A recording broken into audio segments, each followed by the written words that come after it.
Hello दोस्तों, आज हम स्टार्ट करेंगे एक नया chapter a letter to God by G L फ्यून्स।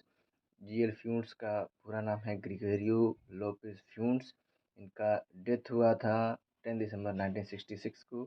इनकी बर्थ हुई थी 17 नवंबर 1897 को। यह एक मैक्सिकन पोएट, नॉवेलिस्ट और जर्नलिस्ट थे। इनकी ये जो कहानी है लेटर टू गॉड, यह एक किसान की कहानी है जो कि भगवान में एक गहरी आस्था रखता है। कहानी कुछ इस तरीके से स्टार्ट होती है कि एक पहाड़ी इलाका है, उस पर एक लैंचो नाम का किसान रहता है। वह इस पहाड़ी इलाके के नीचे हिस्से की पहाड़ियों की चोटी पर रहता है और उसकी चोटी पर से इसकी फसल और बहती नदी को देखा जा सकता है। इसे एक बारिश की ज़रूरत है। आगे कहानी में डिनर का वक्त है। लैंचो कहता है अब एक अच्छी वर्षा होने वाली है। बगल में एक महिला है, वह खाना बना रही है। वह कहती है भगवान ने चाहा तो एक अच्छी फसल होगी। छोटे बड़े बच्चे खेतों में खेल रहे हैं और औरत उन्हें रात्रि भोजन के लिए बुलाती है। जब वे सब खाना खा रहे होते हैं तो वर्षा शुरू होती है। ऐसा लगता है बादलों के बड़े बड़े पहाड़ उत्तर पूर्व दिशा में आते हुए देखे जा सकते हैं। मौसम पहाड़ मौसम एकदम स्वच्छ है। लैंचो बाहर जाता है और वह आश्चर्यचकित हो जाता है जब उसे ये पता चलता है कि ये वर्षा नहीं हो रही है। वे उन्हें सिक्के बताता है, मतलब जो आसमान से गिर रहे हैं। लैंचो उन्हें सिक्के बताता है जो कि बड़ी-बड़ी बर्फ़ होती हैं। जो बड़ी बर्फ़ है वो उन्हें 10 सेंट और जो छोटी बर्फ़ है वो उन्हें 5 सेंट कहता है। इसके बाद आँधी शुरू हो जाती है और बड़े-बड़े ओले गिरने लगते हैं। लगभग 1 घंटा ओले और वर्षा होती है जिससे कि घाटी सफ़ेद बर्फ़ से ढक जाती है। मतलब ये कि बर्फ़बारी इतनी ज़्यादा होती है कि पूरी की पूरी घाटी बर्फ़ से ढक चुकी है। मौसम शांत होने के बाद पेड़ों पर एक भी पत्ता नहीं बचा होता है, पूरी फसल खराब हो चुकी होती है। लैंचो फसल खराब होने की वजह से बहुत दुखी होता है और वह अपने बेटों से कहता है कि एक टिड्डी दल भी इससे ज़्यादा नुकसान नहीं कर सकता। कुछ भी नहीं बचा, इस साल हमारे पास एक भी धान या अनाज नहीं होगा। हमारी सारी मेहनत बर्बाद हो गई। इस साल अनाज हम इस साल भूखे रहेंगे।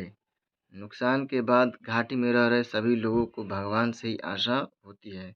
लैंचो कहता है इतना अधिक मत घबराओ, कोई भूखा नहीं मरता है, लोग यही कहते हैं। अगली रविवार को सुबह होते ही लैंचो एक पत्र लिखता है जो वह शहर जाकर मेल बॉक्स में डाल देता है। यह पत्र भगवान को लिखा गया है। पत्र में लैंचो अपने नुकसान के बारे में लिखता है और भगवान से 100 पेसोस की मांग करता है। यह वह अपने फसल को पुनः बोने तथा अपने परिवार के खर्च के लिए माँगता है। वह पत्र के लिफ़ाफ़े पर टू गॉड लिखता है और मेल बॉक्स में डाल देता है। पोस्टमास्टर पत्र को लेकर अपने बॉस के पास जाता है और उसे दिखाता है। बॉस पहले हँसता है और फिर गंभीर हो जाता है और कहता है मैंने भगवान में ऐसी आस्था कभी नहीं देखी। आगे पोस्टमास्टर लैंचो की आस्था को चोट नहीं पहुँचाना चाहता था, इसलिए उसने उस पत्र का उत्तर देने की सोची, लेकिन उसे स्याही कागज़ और यानी नेक भावना या नेक सोच के साथ-साथ 100 पेसोस की भी ज़रूरत थी। वह अपने सभी दोस्तों, कर्मचारियों से तथा अपनी सैलरी का कुछ हिस्सा देकर पत्र का उत्तर देता है और हस्ताक्षर की जगह गॉड लिखता है। लेकिन वह पूरे 100 पेसोस नहीं दे पाता है, वह आधे से अधिक देता है। अगले रविवार को लैंचो पोस्ट ऑफिस जाता है और पूछता है कि क्या उसके लिए कोई पत्र है। पोस्टमास्टर उसे पत्र देता है और बहुत संतोष महसूस करता है। लैंचो पत्र को देखकर बिल्कुल आश्चर्यचकित नहीं होता है, लेकिन नाराज़ हो जाता है क्योंकि पत्र में केवल 70 पेसोस ही थे। फिर वह एक और पत्र लिखता है और मेल बॉक्स में डाल देता है। पोस्टमास्टर उसे खोलता है, उसमें लिखा होता है, मतलब लैंचो एक और लेटर लिख रहा है और उसमें वो लिखता है मैंने जो पैसे माँगा था उसमें से 70 पेसोस मिल चुके हैं, बाकी भी भेज दीजिए। मुझे उसकी सख्त ज़रूरत है, लेकिन पोस्ट ऑफिस के द्वारा ना भेजें क्योंकि पोस्ट ऑफिस कर्मचारियों का ठगों का एक समूह है।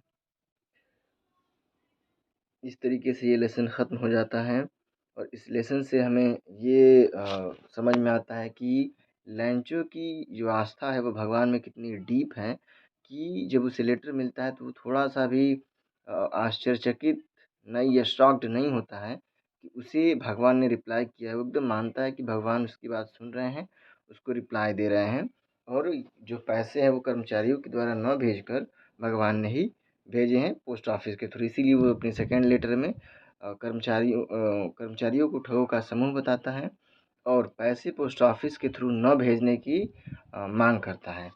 अब आगे हम इस चैप्टर से जुड़े जो इम्पोर्टेंट वर्ड मीनिंग्स हैं उसको देख लेते हैं। पहला वर्ड मीनिंग है ऑथर। ऑथर मीन्स लेखक, स्टोरी कहानी, जर्नलिस्ट पत्रकार, नॉवेलिस्ट उपन्यासकार, पोएट कवि, पोएटेस कवित्री। जो पोएट है ना वो उसका जैसे पोएट मेल है और उसका फीमेल पोएटेस है।